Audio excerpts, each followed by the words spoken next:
K-pop is now one of the biggest genres in the world with billions of views on MVs. At the same time, there has been an increased number of diseases related to weight, like eating disorders and increase in obesity.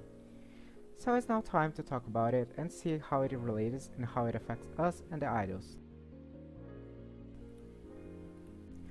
Hi, in this video I'm gonna talk about weight in K-pop and its consequences. All the articles, videos, and news used in my research will be left in the description as well as in the comments. This is a sensitive topic and it may trigger some people. Because of that, if you think it may be trigger for you in any way, click off this video right now. Firstly, the definitions I will be using in this video are the ones from BMI, which the height and weight of a person are used to determine if they are underweight, normal, or overweight. Differently from what most people believe, this is the most reliable metric when it comes to estimating if someone is healthy or not. It has its limitation, is that they may not be accurate for people that are over 28, athletes, as well as some ethical groups. East Asian is one of these groups, which means the international standards will not work on idols, so I'll use the one used by Korean government on idols.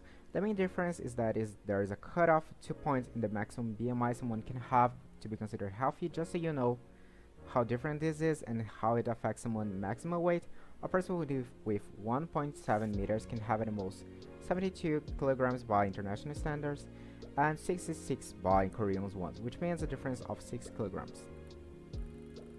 In East Asia, a slim figure is one of the most important factors by beauty standards, being that due to the association of a thin body and an innocent look that's well appreciated. But this is extremely emphasized to the point where girls are expected to weigh less than 50 kilograms no matter the height. This is harsh reality and the pressure, especially when it comes from parents, translating to a high numbers of eating disorders. Over 5% of women are underweight, and a high rate of body dissatisfaction, as well as low self-esteem due to the constant body shaming that they receive on social media, causing a relation between how long a student spends on social media and their low self-esteem, as well as eating disorder problems. This phenomenon also happens with boys, although it is more overlooked due to the sudden increase in obesity among men during the last decade, but the main problem is that it's growing at a higher rate than ever. America was really like Korea in the 90s and early 2000s, except that the media also treated eating disorder, especially anorexia, as part of an aesthetic and romanticized it with unhealthy skinny bodies. But the things started to change with the creation of the body positive movement. This movement had some beneficial outcomes: a healthier beauty standard and improvement in body image, which is associated with an increase in physical activity.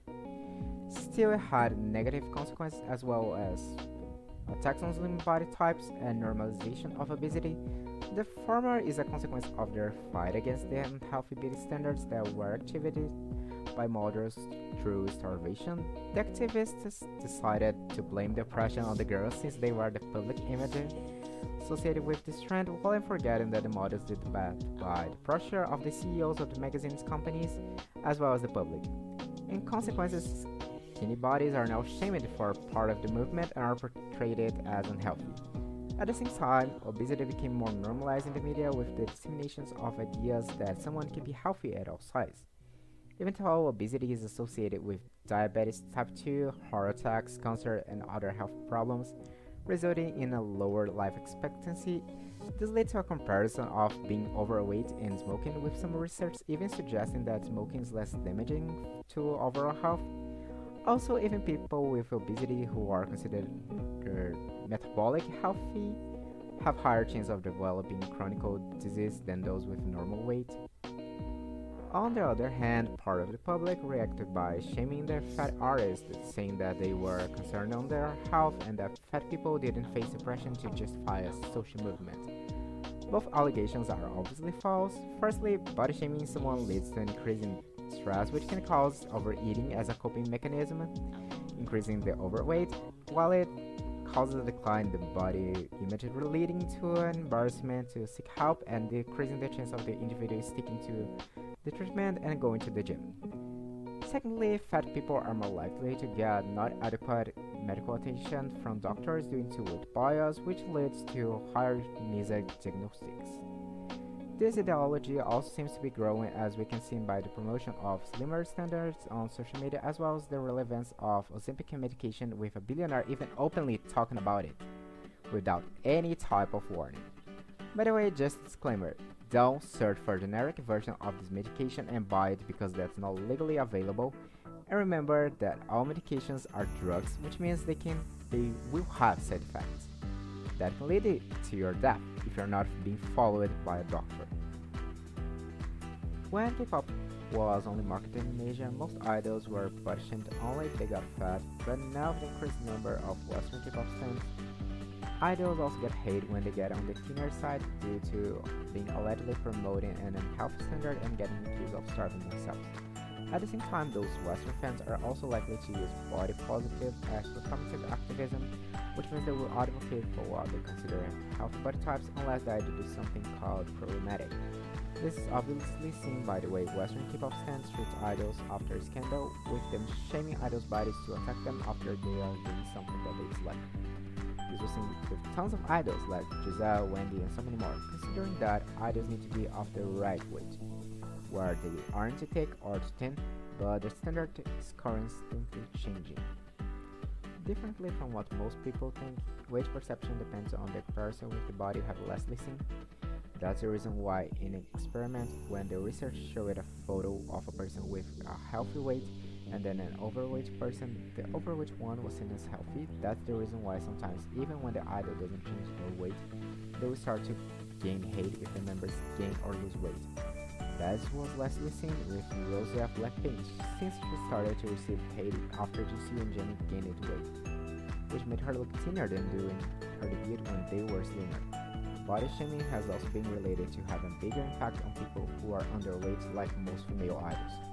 Also, body comparison is the reason why weight gain is overlooked in male idols.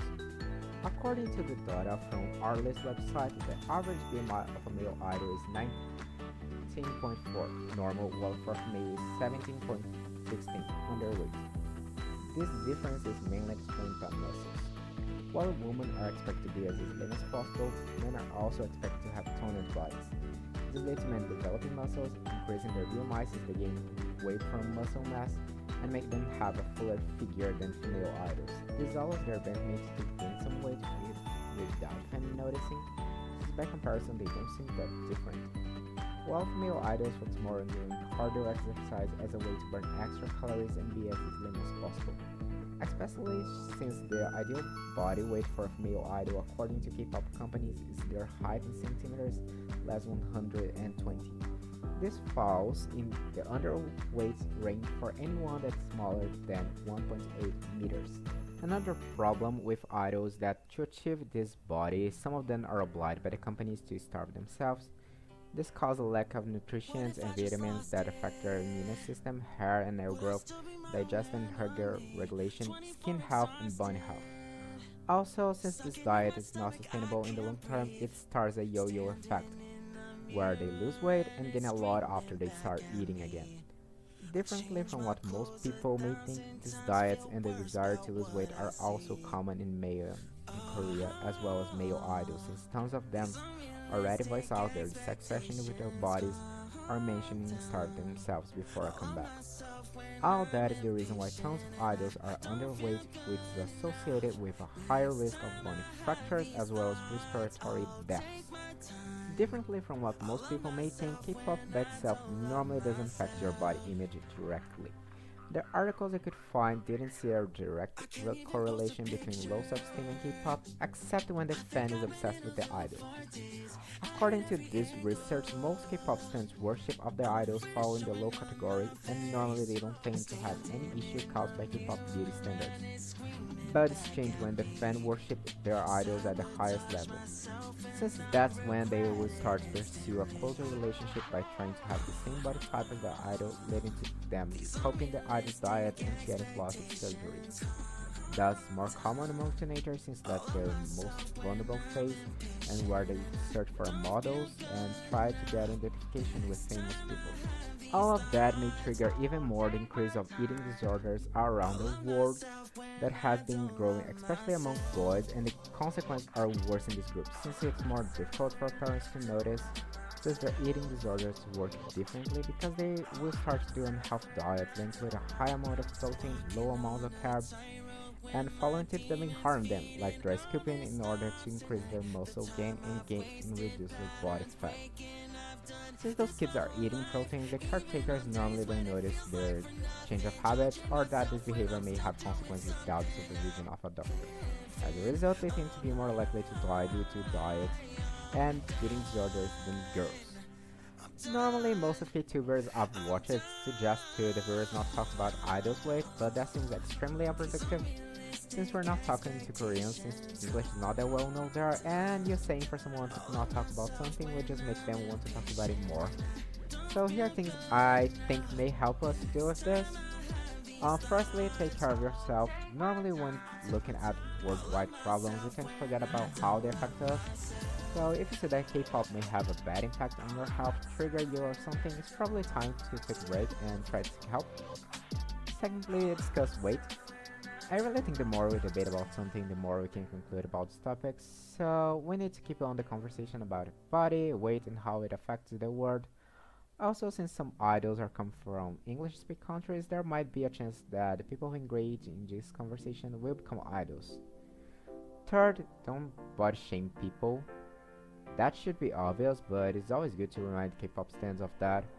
And if you're worried that someone you know may be overweight or something, instead of trying to shame them or talking about the bad consequences of not losing weight, studies suggest that being positive and looking at the positive outcomes of losing some weight have a better impact. For protests when the companies put idols under unhealthy diets, I really don't get how K-pop stands will protest if a company doesn't give their faves like 2 comebacks per year, but completely ignore it when they are left to starve themselves just to lose a few pounds that they will certainly gain a little after. That's all for today's video. Really hope you guys enjoyed. Please comment, like, and subscribe, and stick around for more videos like this. Bye bye.